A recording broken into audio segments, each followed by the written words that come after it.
Well,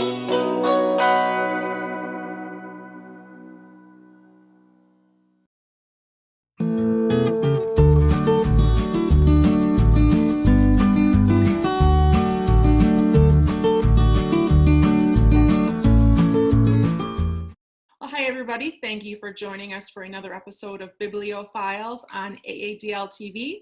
Each week, we answer one question all about books in about 5 minutes or so. My name is Amanda, and with me is Christopher and Lucy. And this week, we are discussing, contemplating, pondering, what's your favorite foreign author? This is a good question. Christopher, you're up first. What do you got for us? Well, I could answer all of these bibliophiles questions with something relating to the Czech language or a Czech author, a Czech book, but I decided not to go Czech this time. The author that I chose was Italo Calvino, and he's an Italian author born in Cuba. And I first started reading his books when I worked at a bookstore, and some friends turned me on to him. I got my mostly non-reading brother to start reading him, and he's a wonderful author. I started with If on a Winter's Night, a Traveler, which is an amazing sort of book within a book, and it's so much fun to read. He often uses a lot of magical realism in his books, and he's got short stories and folk tales.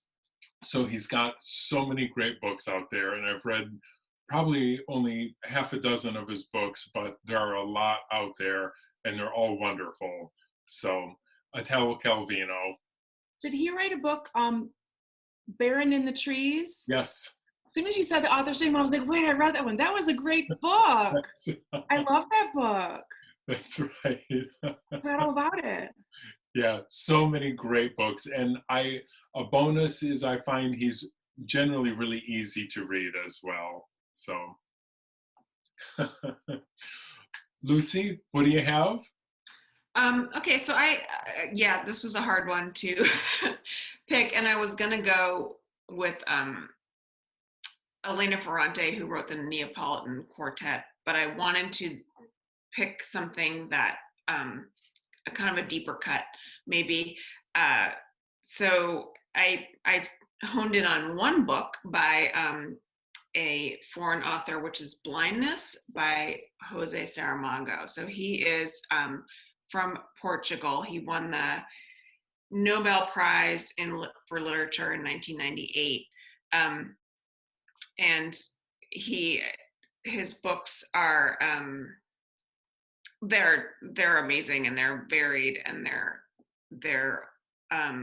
he has a lot of them, obviously. But the reason I wanted to point out this one was that Blindness is about a plague, actually, whereby like the first character in the book is this man who becomes stricken with blindness, and he goes home to his wife, and they can't figure out why. And you start to realize that this is actually like a viral thing, the blindness that's sweeping through this community, and everyone who becomes blind is quarantined. And it's just a really interesting look at the complete like disillusion of a society in a situation like that. Like if you can't see to fix things, and this contagion running through, what happens? So, I mean, it is in a lot of ways allegorical. It makes a lot of social comments.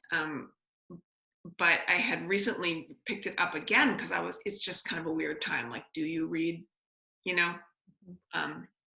pandemic novels or not? So Jose Saramago has written a lot, but this is the one that stuck out to me to mention. So that's Blindness. You find yourself rereading parts of it now? Yeah, and you're just like, well, how did he? It's always amazing to me how these themes have been there all along. And yeah.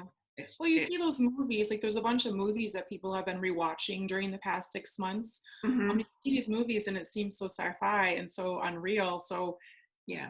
But now that we're experiencing something similar, like in our time, it's interesting to see those parallels with like books or movies, things you've already experienced just through the visual or through the words on a page. So yeah, well, I remember the first time when I read this when it originally came out, thinking like, oh my God, I can't imagine. So it's an interesting reflection. Amanda, what did you pick?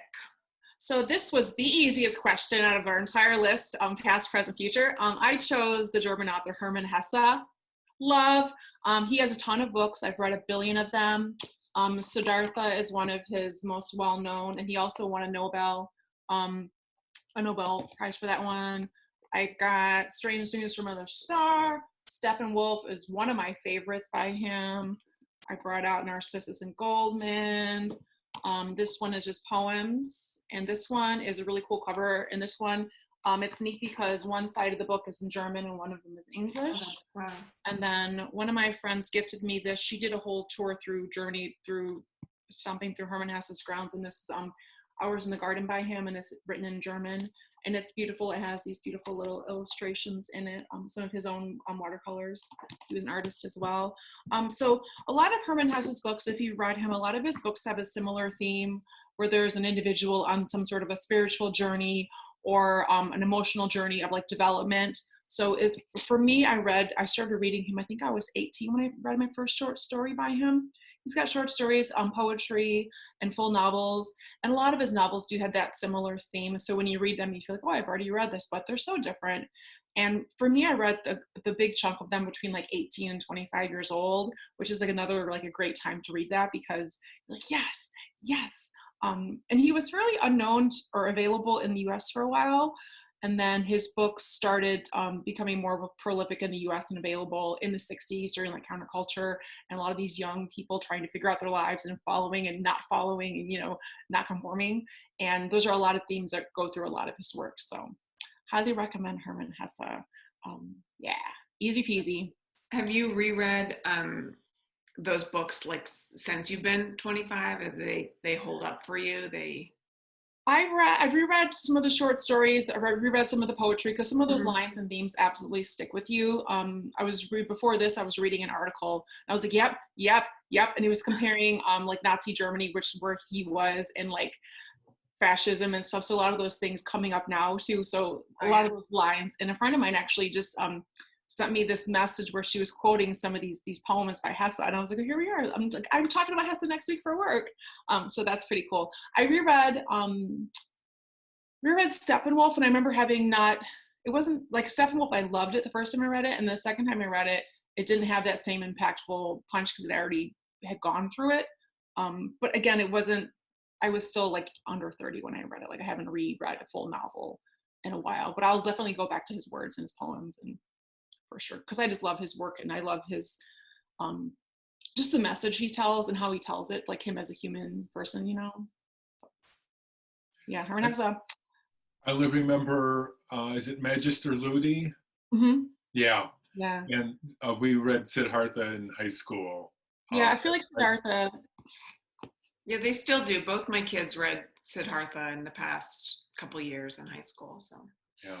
Or like Demian. I feel like Demian, Steppenwolf, Siddhartha. Those are definitely ones. Peter Kamenzian, I think, was his first one. So it's cool. That's cool that they're still told to read that. Any other final thoughts on an author? All right. So thanks for joining us today, everybody, as we talked about our favorite foreign author. We know you've got your faves also. If you would like to join us in the conversation below the video, there is a link where you can hop over to the library's website. Please join us. Let us know what books you were into. What are some of your favorite foreign authors or books? Recommend some stuff to us. You can go ahead and like this video. You can subscribe to our YouTube channel. That would help AADL out a lot. Next week, we are talking about, a book that you never seem to get to for some reason. So here we are. Thanks for joining us again. We'll see you next time. Bye-bye.